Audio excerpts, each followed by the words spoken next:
Welcome to the Tech Egg. Don't get scrambled. Enjoy the video. You need ownership or admin rights. This is non-negotiable. Start by opening Teams, select the team, then hit More Options and Manage Team. Once there, switch to the Channels tab and scan for deleted or hidden entries. If you don't see it, use the team settings to reveal archived or deleted channels. This step locates the target quickly.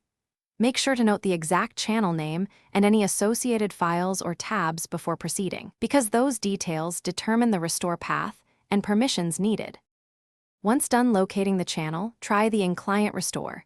In the Channels list, click Restore beside the deleted entry. This reattaches tabs and conversations.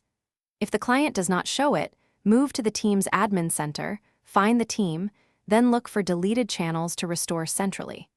For complex or batch cases, use PowerShell, connect to Teams and run Restore Team channel with the team and channel ID. Make sure to verify channel members and tabs after restoration, so nothing critical is left disconnected.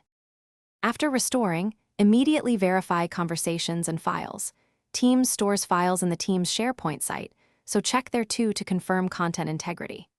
Re-add any missing members and reconfigure tabs or connectors that didn't reattach automatically, then notify the team so they can resume work. If restoration fails, check your tenant's retention and deletion policies in the Microsoft Purview or Compliance Center.